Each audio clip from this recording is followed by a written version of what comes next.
Hi, I am Dr. Amy Branham Armiento, Professor of Literature at Frostburg State University.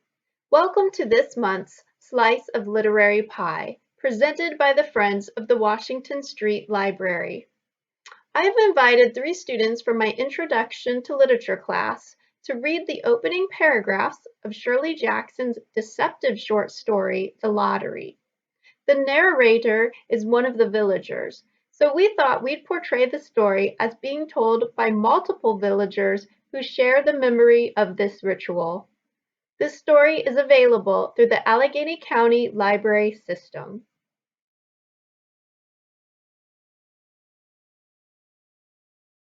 Hi, I'm Renee Phillip. Hi, I'm Lalu Afolabi Brown. Hello, I'm Kamara Jeremiah.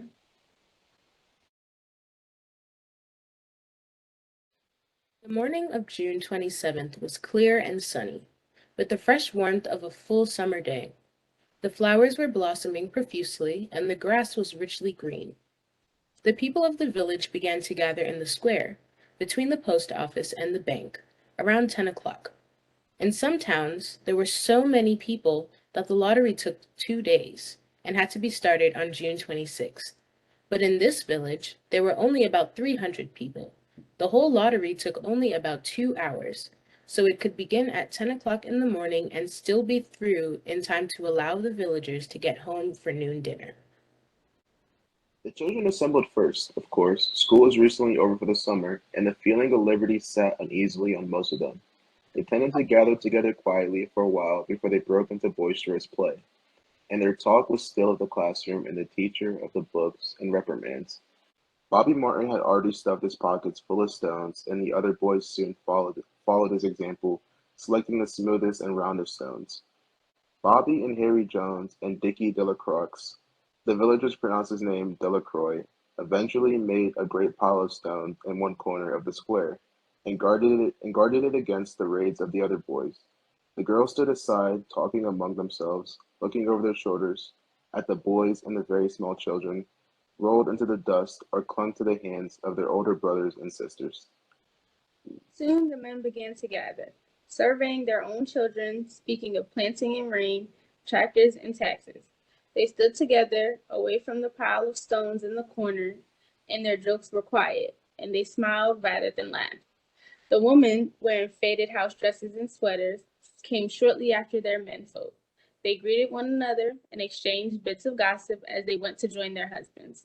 Soon, the women standing by their husbands began to call to their children, and the children came reluctantly, having to be called 4 or 5 times. Bobby Martin ducked under his mother's grasping hand and ran, laughing, back to the pile of stones. His father spoke up sharply, and Bobby came quickly and took his place between his father and his oldest brother.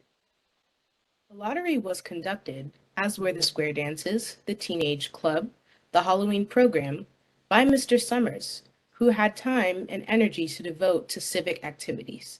He was a round-faced, jovial man, and he ran the coal business, and people were sorry for him because he had no children and his wife was a scold.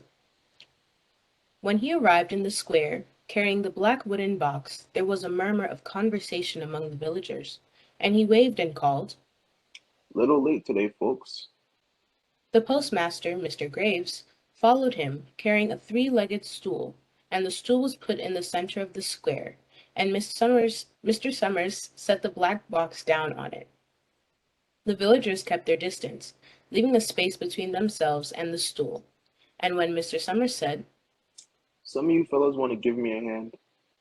there was a hesitation before two men, Mr. Martin and his oldest son Baxter, came forward to hold the box steady on the stool while Mr. Summers stirred up the papers inside it. The original paraphernalia for the lottery had been lost long ago, and the black box, now resting on the stool, had been put into use even before Old Man Warner, the oldest man in town, was born. Mr. Summers spoke frequently to the villagers about making a new box, but no one liked to upset even as much tradition as was represented by the black box. There was a story that the present box had been made with some pieces of the box that had preceded it, the one that had been constructed when the first people settled down to make a village here. Every year after the lottery, Mr. Summers began talking about a new box, but every year the subject was allowed to fade off without anything being done. The black box grew shabbier each year. By now, it was no longer completely black, but splintered badly along one side to show the original wood color, and in some places faded or stained. Mr. Martin and his oldest son Baxter held the black box securely on the stool until Mr. Summers had stirred the paper thoroughly with his hand. Because so much of the ritual had been forgotten or discarded, Mr. Summers had been successful in having slips of paper substituted for the chips of wood that had been used for generations. Chips of wood, Mr. Summers had argued, had been all very well when the village was tiny, but now that the population was more than 300 and likely to keep on growing, it was necessary to use something that would fit more easily into the black box. The night before the lottery, Mr. Summers and Mr. Grace made up the slips of paper and put them into the box, and it was then taken to the safe at Mr. Summers' coal company and locked up until Mr. Summers was ready to take it to the square the next morning. I hope you enjoyed the beginning of The Lottery by Shirley Jackson. To finish the story, and for more from this author, please visit your local library. Slice of Literary Pie is brought to you by the Friends of the Washington Street Library. Please tune in again next month for another tasty selection.